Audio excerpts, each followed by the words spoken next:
Nation.com. I will hand this pair off to you. Caller 10. Shinedown, P. Roach, and Spirit Box. Good luck. 216-578-1007 or 800-348-1007. The Alan Cox Show. Podcast anytime on our iHeartRadio app. Ooh, what's a podcast? Like a TV show, but without the pictures. Baby, that's called radio. What you're describing is radio. And live on the radio weekday afternoons. On 100.7 WMMS.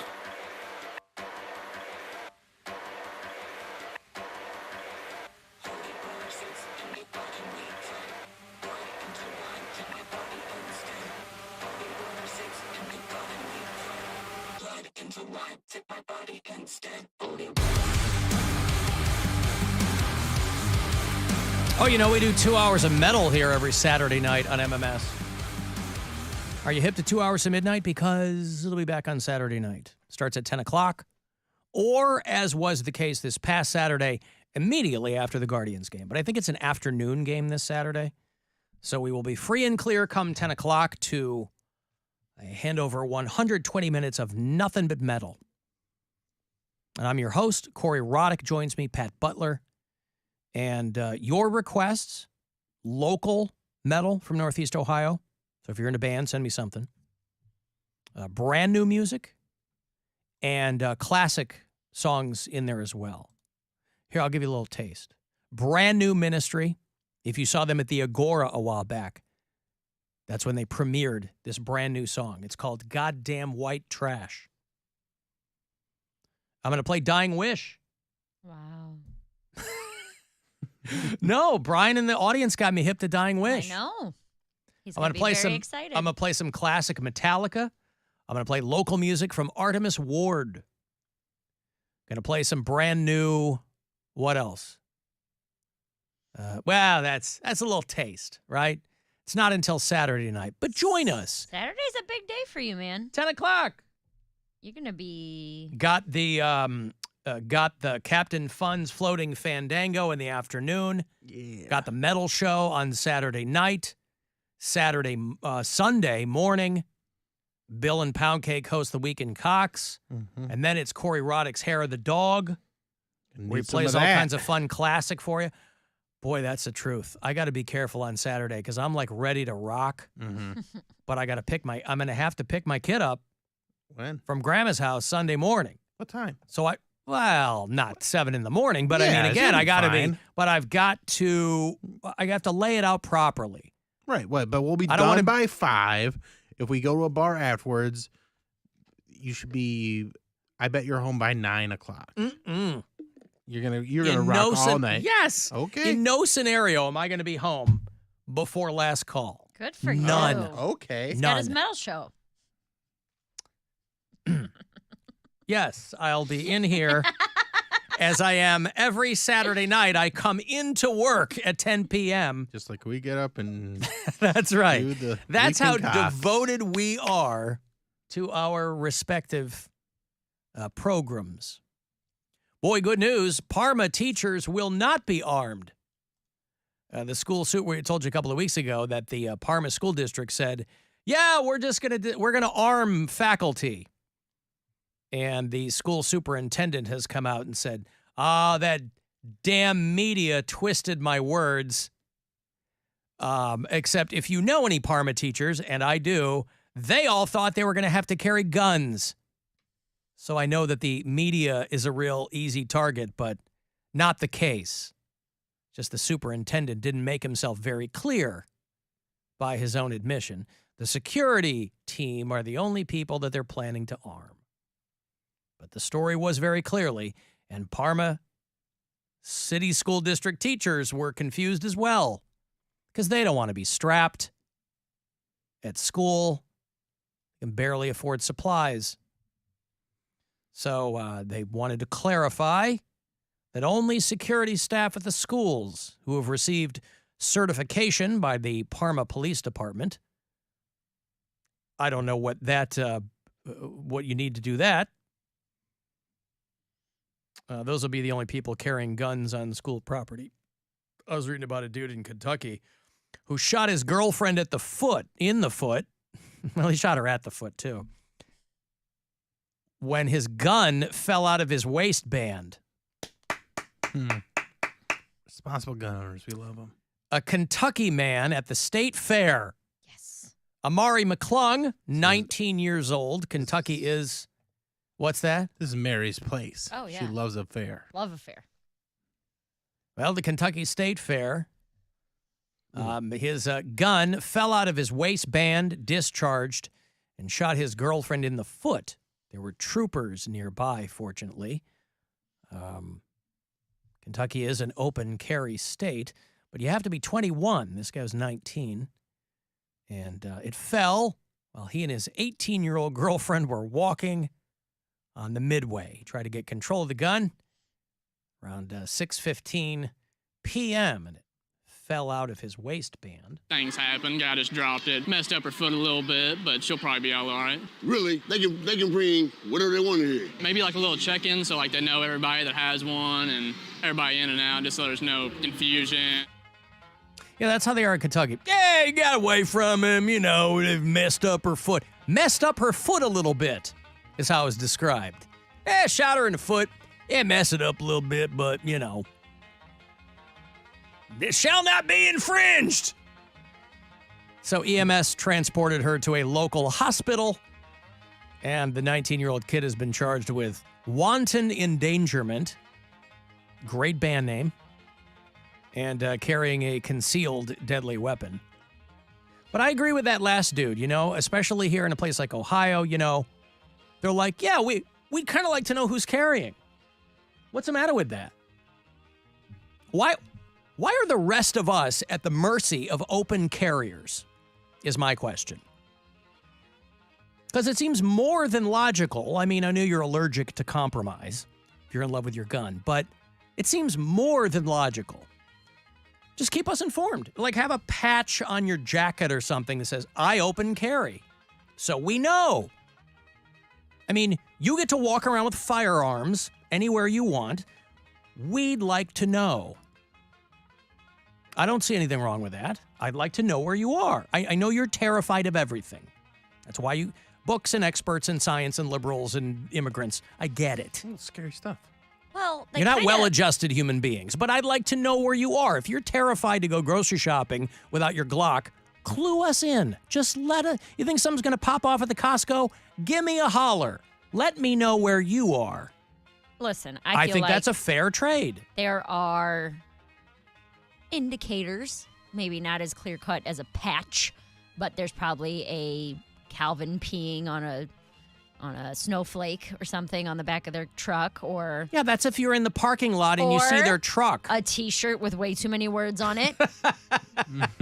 I'm an American, and if you think I'm going to bow before anybody other than Jesus Christ, my Lord and Savior, like, you know what I mean? Like, Yep. just front and back covered in words, that's probably a good indicator. Jesus is my Lord, Trump is my king. Right. Yeah, okay. There Well, are anyway, some I'm just saying. indications. Yeah, I'm just saying. I mean, but I shouldn't have to do a beautiful mind type computations to figure out who those people are, right? If you're gonna walk around strapped to the teeth, I think it's fair that we know where you are, so we can give you a wide berth just in case, you know, you get bummed out about something and decide that you're not having a good day. Let me get you to Vegas here. Nothing goes wrong in that city, boy. Good times all the way around. It's a balmy 108 at night. Oof. Our iHeartRadio Music Festival is about a month away. 22nd, 23rd of next month. We got Foo Fighters and Fall Out Boy and Sheryl Crow. Public Enemy, 30 Seconds to Mars, many, many more. You and a pal fly you out, put you in a nice spot, give you $1,000, tickets to the whole schmear. Good luck. Now, your chance at a trip to our 2023 iHeartRadio Music Festival. Text the nationwide keyword music to 200-200. You'll get a confirmation text and info. Standard data and message rates apply in this nationwide contest. That's music to 200-200. Speaking of Kentucky and speaking of festivals, next week on the show, I will have Louder Than Life passes for you. I think these are the same people that do Sonic Temple. Oh, this isn't just a Poundcake one-man show. No. Poundcake, do you have a one-man show by any chance that... Yes, actually, I do. Well, what is it? It's called the Poundcake Podcast, and it airs. It's going to be a new episode airing tomorrow. But that's not a one-man show. You have people on there with you. Yes, but it's my name. It's my show. Right. Okay. There's a new one dropping tomorrow? Yep. And what's this one about? So the one that I told you about, my friend Scott Nixon, who does the... So a two-man show. Yes. Yeah. But I've done solo episodes, but it's still the Poundcake Podcast. It's me. But yeah, we just chat about... He does this segment called Mixing with Nixon. He made me a really badass drink. It's actually a really funny segment, though. He said that he went for an internship, and he got ripped apart because he had a really bad demo tape. Guess who? Wait, an internship where? I was going to tell you that. Oh, I'm sorry. He sent in a tape to get this internship. Guess who? Guess what show it was? I don't know. Stansbury. Yeah. But Stansbury doesn't have intern. When was this? This was years ago in college. We were talking about like our first big breaks. Oh, this was the Maxwell show. No, it was Stansbury back in Canton. I think when he was like on air back in the day. Okay, yeah, okay. And I guess Stansbury ripped him a new one. What? He ripped him a new one? Why?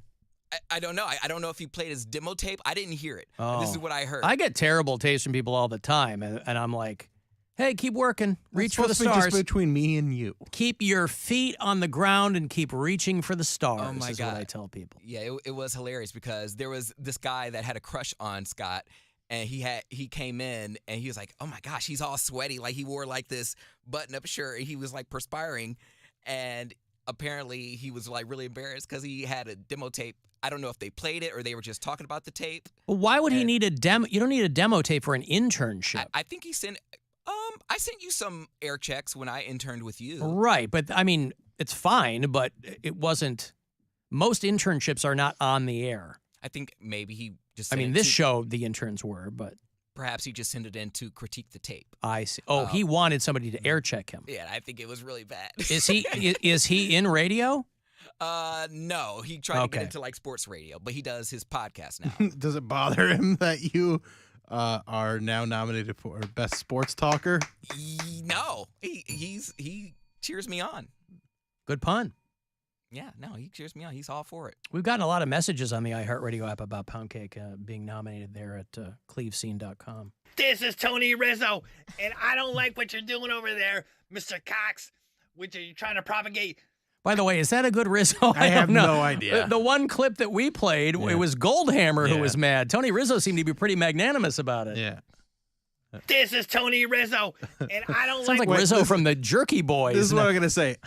I don't listen to Rizzo, but that's probably a bad Rizzo. Well, maybe you mean it's not him? Oh. I don't think it's him. I don't like what you're doing over there, Mr. Cox, which are you trying to propagate. Poundcake is the best sports talker. Propagate. Well, I've been doing this for 40 years.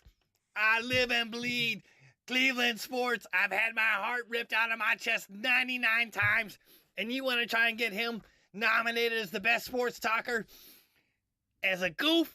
You think that's funny? Well, I don't find it very funny, sir. Good day. All right. Well, I'll assume that's not really him leaving messages on the iHeartRadio app, which is absolutely free, by the way. You've got to pay for their podcast. But no, he had been nice about it. Aaron Goldhammer was the one who really had a problem with Cody getting nominated. But so your buddy who was trying to get into sports radio, is probably slightly jealous of you being nominated by the readers of Cleveland Scene magazine. This was not solicited by us. We're soliciting the votes, but it came as a complete shock to us that you'd been nominated. Again, I think maybe Scott was being polite about it, but there's other guys who the whole reason why I started doing the Poundcake Sports Break was because of the sports power talk, and the DJs would come in during my shift and do their little 90-second rundown. So I want to talk to them, and those are guys I haven't spoken to in a while. I don't know if they probably would be the ones to be jealous. Or, say that I'm undeserving of it, which I totally am not. But, whatever. No, but it's an opportunity for you to show some uncharacteristic humility. If you want to that show would be up, if uncharacteristic you of me. what? What That did would- I just say? What did I just say? You said uncharacteristic. To show some uncharacteristic humility. Yeah, but that's not. You said that would be uncharacteristic of me. Yeah, you know Yes, that's not my character. That's what I just said. The point is, if you want to be at that winner's party with Bill and Mary or whoever she told people to vote for, and you want to be standing there decked out in your finest canary yellow, you better hop too, homie. You better get yourself in the mindset that not only do you deserve it, by God, you better win it. I've been practicing my wave. There's going to be hell to pay. Your wave. Wave. Oh, it just makes it worse. I mean, I'm really Be on a I'm float. really trying to support this run, but okay. All right. Why does it make it Do work? your wave again. What's your It's a sports No, talker. I do. I like the point. Yeah. Now the point I like. Yeah, the wave and the point. Hey, up But there. you can't know. just do the point. You got to do the wave and point. Right. Or I It's don't have it's to- that fake campaign wave where like no one is waving at you and you have to hey, they're up there. Hey, I see you up there. Hey, you're trying to get my attention. And Mary's got the double cheerleader wave. Where I can't help it. Every time I get Yeah. on stage, that's what I You do. do that. I Is that do, what you talk yes. about? That's the cheerleader wave? Yeah. Yeah, well, that's You because do. that's how you, like, yeah, come on, let's go. A little finger point. Well, next time we do a Like, stage announcement as a show, we should supply you with like tiny pom-poms. I would love that. Yeah. Or I can get rid of the wave. I can just do the, Finger gun? so letting you know that I know that I'm me. No, I like wave and point. Yeah, I like wave and point. Yeah, that's pretty good. Because finger guns are not a pop. Those are Well, it those wasn't- are a click. It was like a 2-finger salute. No, his is like a. There's a game where you have to do sound effects. It's like charades but sound effects. And someone said it to me. They're like, Poundcake would be terrible at this game because every sound would just be. Yeah. I don't know, typewriter. Cell phone? What is that? Sharknado? I don't know what that sound is. I'm going to break here. If you want to send a text, 35192, watch at alancoxshow.com, and we'll be back. It's the Alan Cox Show on 100.7